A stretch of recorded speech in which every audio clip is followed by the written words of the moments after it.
안녕하세요. 저는 최근 이혼을 하고 혼자서 딸아이를 키우고 있는 여자입니다. 왜 그런 말이 있잖아요. 결혼은 미친 짓이다. 저도 5년이라는 짧은 시간 동안 결혼 생활을 해봤는데 결혼은 정말 미친 짓이 맞는 것 같아요. 사랑해서 결혼한다는데 막상 결혼해서 살아보니 결코 결혼은 사랑 하나만으로는 안 되는 것이었어요. 저도 한땐 사랑을 해서 결혼을 했지만 지금 생각해보니 왜 그랬는지 모르겠네요.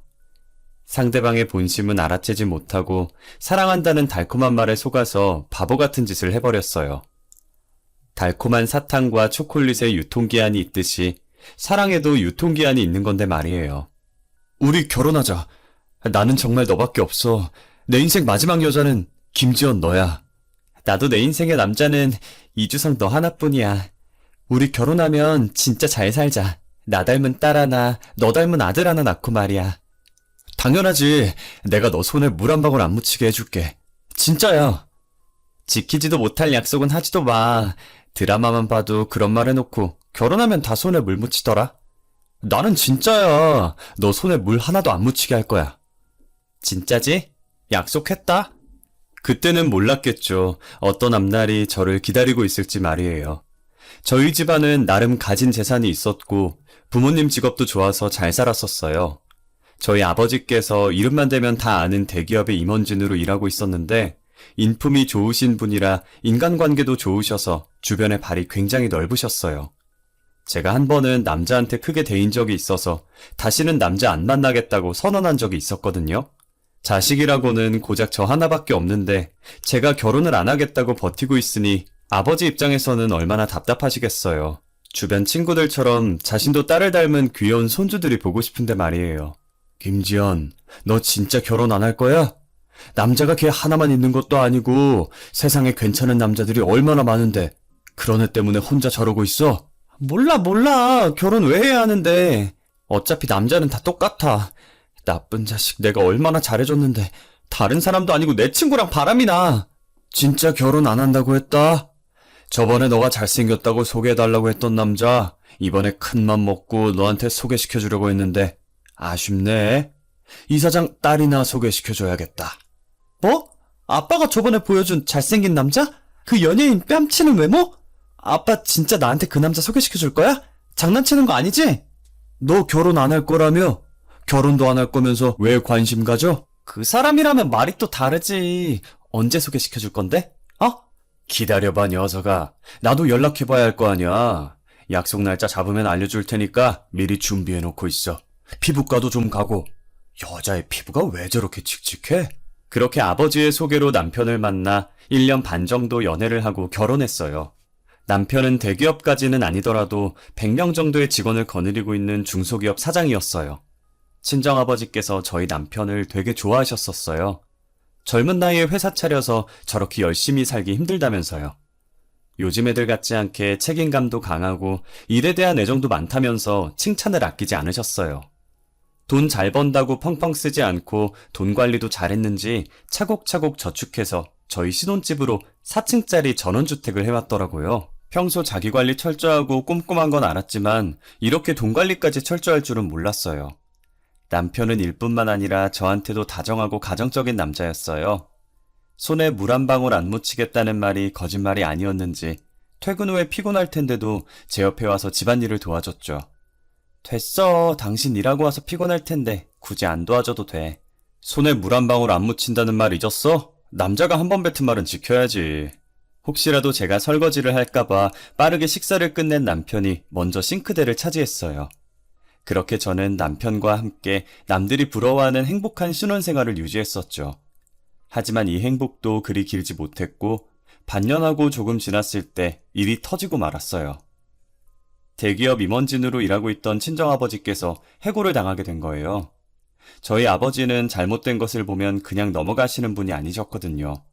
무조건 잘못된 것을 바로잡고 가셔야 하는 분이셨어요. 그래서 익명으로 회사 내부에서 일어난 비리들을 고발했는데 고발한 범인이 아버지라는 게 밝혀지면서 내부 비리 고발로 해고 통지를 받으신 거예요.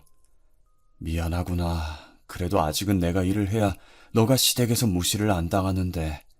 그런 말이 어딨어요. 저희 시댁 식구들 그럴 사람들 아니에요.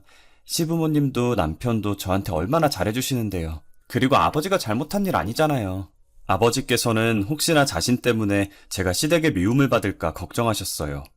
저희 시댁 식구들이 워낙 저를 잘 챙겨주셔서 저는 그런 걱정은 하지도 말라고 했어요. 하지만 시댁은 저라는 사람을 사랑한 게 아니라 저희 집안의 배경을 사랑했었나 봐요. 친정아버지께서 비리고발로 해고당하신 걸 아시고부터 저를 대하는 태도가 완전히 달랐어요. 한없이 다정하고 저밖에 모르던 남편은 저희 집안과 저를 무시하기 시작했고 친정은 이제 없다고 앞으로 시댁에만 효도를 하라고 하더라고요. 당신은 어째 제대로 하는 게 하나도 없어? 장인어른을 닮아서 그런가 융통성도 없고 눈치도 없고. 우리 아빠가 뭘 그렇게 잘못했는데? 아빠는 잘못된 걸 바로잡으려고 한 죄밖에 없어. 대기업 임원진이라도 결국은 남의 지갑에서 나오는 돈 받으면서 사는 월급쟁이일 텐데 그냥 입 닫고 계시면 될걸 왜 굳이 나서서 일을 이렇게 만드시는지. 너 말을 왜 그렇게 해? 당신은 얼마나 떳떳한데. 솔직히 비리 없는 회사가 어딨어? 그리고 당신 회사에도 비리가 있을지 어떻게 알아? 됐고 이제부터 처가에 해다 바친 거 다 끊을 거니까 그렇게 알아. 너도 앞으로는 우리 집만 신경 쓰라고. 원래 효도는 며느리가 하는 거야. 너도 머리가 있으면 생각을 해봐. 지금 네가 어느 쪽에 붙어야 좋을지. 남편은 저를 보며 답답하다는 듯 한숨을 쉬며 고개를 좌우로 흔들더니 소파에 올려진 겉옷을 들고 밖으로 나가버리더라고요. 그렇게 저희 사랑의 유통기한은 친정아버지께서 해고를 당하신 뒤로 끝나버렸어요. 친정집은 일하는 사람이 친정아버지밖에 없었는데 해고를 당해 일을 할 수 없으니 갈수록 집안이 기울기 시작했어요.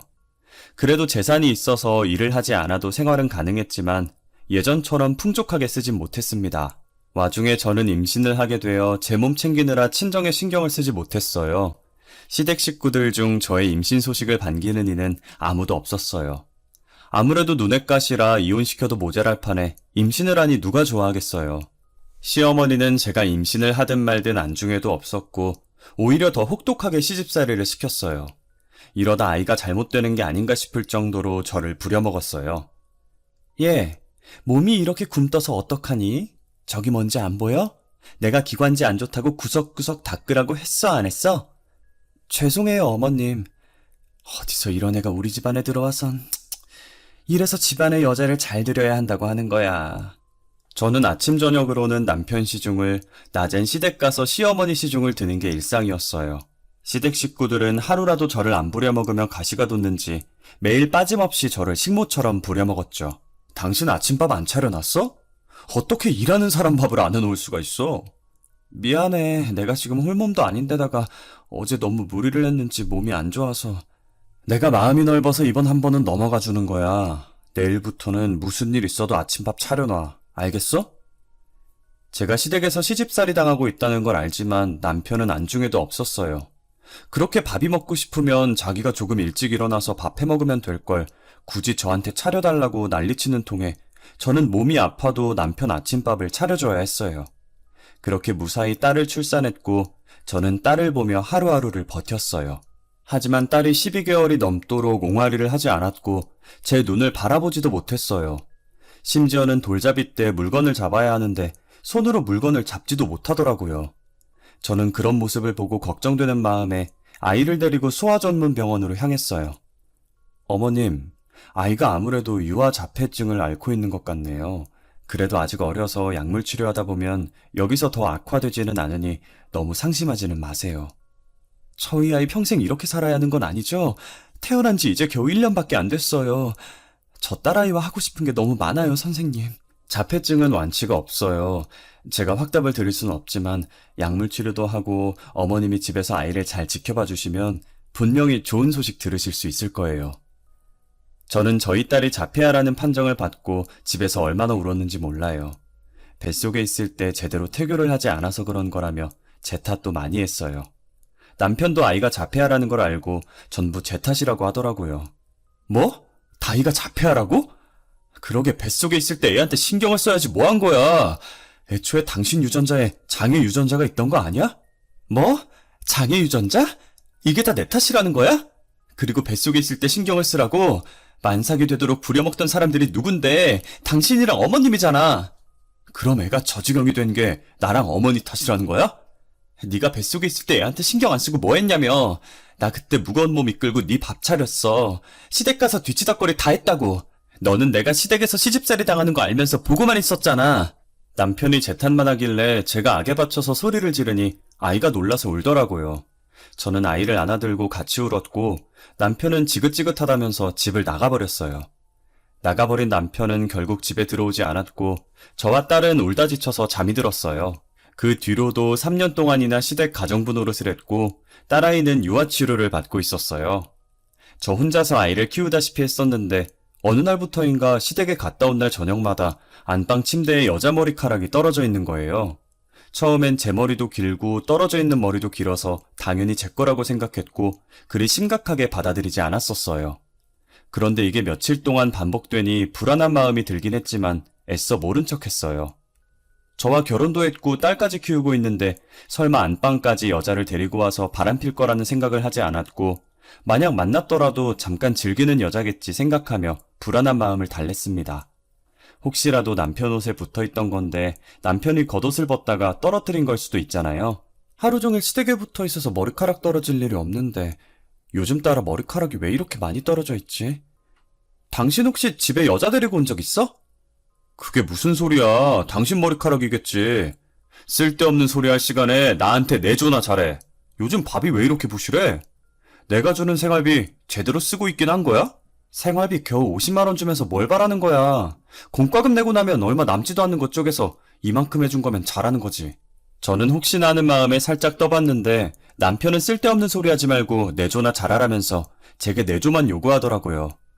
그때까지만 해도 제가 딸 잘 키우고 시댁에만 잘하면 남편이 다시 제게 돌아와 가정을 지킬 수 있을 줄 알았어요. 하지만 머리카락은 계속 떨어져 있었고 저는 남편 몰래 안방에 소형 CCTV를 설치했어요. 남편이 잘 때 몰래 녹화된 영상을 확인했더니 역시나 예상대로 여자를 안방에 들였더라고요. 남편은 제가 영원히 모를 줄 알고 3년 동안이나 계속 여자를 들인 것이었어요. 그 여자는 마치 저 보란 듯이 안주인처럼 행동을 하면서 침실에 일부러 머리카락을 떨어뜨리고 있더라고요. 자기야, 얼른 와. 여자 기다리게 하는 거 아니다. 조금만 기다려봐. 내가 며칠 전에 아주 기가 막힌 와인을 사왔단 말이야. 와인? 안 그래도 와인 먹고 싶었는데 잘 됐다. 와인에 어울리는 옷으로 갈아입어 볼까? 머리도 좀 빗고 간만에 친구들한테 자랑 좀 해야겠어.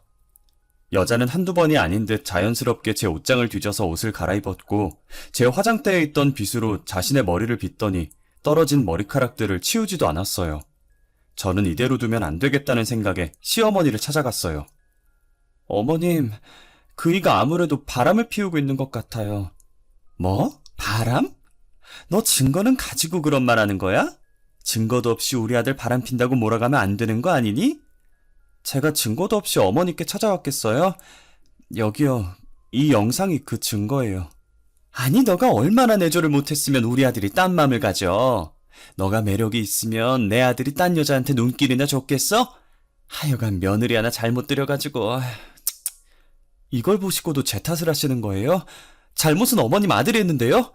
너 이거 네 시아비한테는 절대 말하지 마. 알겠지?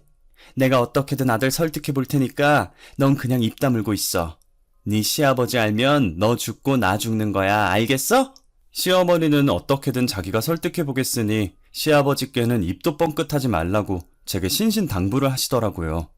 저희 시아버지께서 고위공무원이라서 매사에 엄청 엄격하시거든요. 아마 이 사실을 아시면 남편은 그대로 집에서 쫓겨나야 할 거예요. 저는 남편을 되돌릴 수 있다며 호언장담하시던 시어머니만 믿고 있었는데 그날 이후로도 남편은 쭉 그 여자를 만나고 있었어요. 바뀐 게 없었죠. 심지어 그 관계는 1년 동안이나 지속되었습니다. 아마 시어머니가 남편에게 제가 불륜 사실을 알고 있다고 말하셨을 텐데도 아랑곳하지 않고 여자랑 노느라고 집에 늦게 들어오더라고요. 이 늦은 시간까지 말도 없이 어디 갔다 오는 길이야? 내가 어디 가는지 너한테 일일이 보고해야 돼? 나 피곤해. 너 아니어도 피곤할 일 많으니까 시비 걸지 마. 어디 갔다 온 건지 물은 게 시비야? 도대체 어떤 부분이 시비인 건데? 말꼬리 그만 물어. 남자 하는 일에 여자가 끼어드는 거 아니니까. 지금이 조선시대야? 아내로서 물어볼 수도 있는 거 아니야? 내가 아까 피곤하다고 했지. 참견 좀 하지 마. 네가 아내라고 내 일거수일투족 다 알아야 되는 거 아니잖아. 내일 본가에서 김장한다며? 난 신경 쓰지 말고 네 할 일이나 챙겨. 남편은 제가 어디 갔다 왔냐고 물을 때마다 여자는 남자가 하는 일에 끼어드는 거 아니라며 저를 시댁 가정부 정도로만 생각하고 아내라고 생각하지 않는 것 같았어요. 제가 이런 취급을 받으면서까지 남편이랑 살아야 할까 고민을 많이 했어요. 솔직히 친정아버지께서 일만 안 한다 뿐이지 재산은 많으시거든요. 저 혼자 아이 키울 수 있게 지원도 아끼지 않으실 뿐이고요. 저는 그날 몇 시간 고민 끝에 남편과 이혼을 해야겠다는 결론을 냈고 그 여자의 흔적을 하나둘씩 모아서 이혼 소송할 준비를 시작했습니다. 그러기 위해선 그 여자에 대한 정보가 필요했고 몰래 뒷조사를 했어요. 그 여자는 남편의 비서였고 그 여자 명의의 계좌로 돈이 빠지고 있더라고요. 이 여자 이거 뒤가 굉장히 구리더만요. 뭐 한다고 매달 2억씩이나 빼돌렸을까. 이거 이체 내역 알 수 있는 방법은 없어요? 잠깐만 기다려보시죠.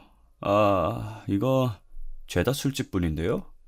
근데 여기에 찍힌 통장만 2억이지 이런 사람들 보면 다른 쪽으로도 돈 빼돌렸을 겁니다. 알아낼 수 있는 방법 없나요? 본인 통장으로 찍힌 게 아니면 저도 어떻게 찾아낼 방법이 없어요. 한 가지 방법이 있긴 한데 그게 뭔데요? 국세청에 신고해서 세무조사 들어가게 하는 방법밖에 없어요. 그 여자가 빼돌린 돈의 출처가 뭔지 자세히 알아보니 남편의 회사 자금이었던 거예요. 똑같은 계좌에 매달 2억씩 보내면서 경비 처리를 했고 그 돈으로 술집을 드나들며 남편 몰래 돈을 펑펑 쓰고 있었어요. 이런 사람들은 다른 쪽으로도 돈을 빼돌리고 있을 가능성이 높다면서 그거 알아내려면 국세청에 신고해야 한다길래 시아버지를 찾아갔어요. 사실 저희 시아버지께서는 국세청 고위직 공무원이셨거든요. 시아버지는 평소 엄격하지만 청렴한 사람을 좋아하고 비리를 세상에서 제일 싫어하는 사람입니다. 그래서 저희 친정아버지께서 내부 비리 고발로 해고를 당하셔도 별말 없으셨었거든요. 남편과 시어머니만 난리를 쳤었고요. 저는 시댁에서 평소처럼 시집살이를 하다가 시어머니가 백화점에 간 사이에 시아버지께 모든 사실을 털어놓았어요. 아버님, 사실은 몇 년 전부터 남편이 바람을 피고 있어요. 그것도 자기 회사 비서랑 말이에요. 뭐야? 너는 왜 그걸 이제 얘기를 해? 바람 피는 거 알았으면 바로 나한테 말을 해야지. 잠깐 놀다 말 여자인 줄 알았어요. 그런데 그게 중요한 게 아니에요. 그 여자가 남편 회사 자금을 횡령하고 있었더라고요. 여기 이체 내역서랑 거래 내역서 보세요. 아니 이게 뭐야? 2억? 2억씩 얼마나 빼돌린 거야? 아마 그 돈 말고도 빼돌린 돈이 있을 것 같아요, 아버님. 제가 할 수 있는 게 없어서 이렇게 아버님께 부탁을 드리게 됐네요. 네 말 무슨 말인지 잘 알았다. 이체 내역서랑 거래 내역서는 내가 들고 있어도 되겠니? 그럼요. 제가 드린 거 다 챙기세요. 죄송하고 감사합니다. 네가 죄송할 게 뭐 있니? 자식 잘못 키운 내 잘못이구나. 그렇게 시아버지는 그 여자의 이체 내역서와 거래 내역서를 챙기셨고 남편 회사는 세무조사에 들어가게 되었어요. 남편은 울며 겨자 먹기로 세무조사를 당했고 비서가 매달 2억씩 빼돌린 것 이외에도 간 크게 사장인 남편 몰래 비자금을 모으고 있었던 게 밝혀졌어요. 멍청한 남편은 사랑하는 여자가 돈 빼돌릴 생각은 전혀 못했는지 배신감에 회사에 주저앉아 울었다고 하더라고요. 네가 그 녀석 우는 꼴을 봤어야 했어. 나만 보기 아까웠는데. 그래서 그 여자는 어떻게 돈을 빼돌린 거래요? 아들 몰래 가짜 세금 계산서를 만들어서 빼돌렸더라고. 세무조사 들어가면서 전부 들키니까 도망가 버렸어. 그럼 잡아야죠. 해외라도 뜨면 어떡해요? 안 그래도 해외로 도주하려고 준비하고 있는 걸 경찰이 겨우 잡아서 지금 그 여자는 경찰서에서 구속 수사 중이야. 그래도 잡아서 다행이지. 그동안 돈을 저렇게 빼돌릴 동안 멍청한 남편은 뭐 했나 싶었어요. 자신은 진짜 사랑이라고 생각하고 그 여자가 뒤에서 자신 몰래 뭘 하고 있는지도 몰랐겠죠. 남편은 사랑도 잃고 가정도 잃고 회사까지 잃고 모든 것을 잃었어요. 어떻게 이런 시아버지 밑에서 저런 아들이 태어났는지 시아버지는 자신의 아들이 비서한테 당했는데도 불륜을 저지른 아들을 대놓고 싫어하셨어요. 아버지가 어떻게 이래요? 아들한테 어떻게 이렇게 하실 수가 있냐고요? 아버지 때문에 투자자들이 투자금을 다 빼버렸어요. 해주기로 약속했던 분들도 다 취소했고요. 그게 다 네 업보인 걸 나더러 어떻게 하라는 거냐? 나한테 징징거리면 해결이 된다든? 여자에 미쳐서 이 지경까지 만들고. 아버지, 그러지 말고 저 좀 도와주세요. 네? 당장 세금이랑 가산세 낼 돈도 없는데 어떻게 100명 넘는 직원들 월급을 줘요. 아버지 제발 저희 직원들 월급이라도 도와주세요. 제발요. 남편의 탈세가 전부 들키게 되자 투자자들은 줄줄이 투자를 취소했고 수십억의 세금과 가산세로 회사가 망하게 됐어요. 남편은 당장 직원들한테 월급 줄 돈도 없어서 시아버지께 빌다시피 했어요. 시아버지는 그런 남편을 보더니 서랍에서 종이를 꺼내면서 남편 면전에 던지시더라고요. 너 그동안 네 애미한테 매달 2천만 원씩 보냈더라. 그 옆엔 내가 계속 돈이 어디서 나서 사치를 부리나 했는데 네가 준 거였어? 아버지 그게 아니라요. 아니긴 뭐가 아니야. 자식 키워봤자 소용없다더니. 시아버지는 씩씩거리며 남편에게 뺨을 때리려고 손을 들었다가 딱 마침 집 안으로 들어오고 있던 시어머니에게 달려가 그대로 뺨을 내리쳤어요. 순식간에 벌어진 일이라 저는 말리지도 못한 채 너무 놀라서 입을 막았어요. 이것들이 쌍으로 나를 속여? 아들 놈 바람피는 것도 눈 감아주더니 매달 2천만 원씩이나 받아?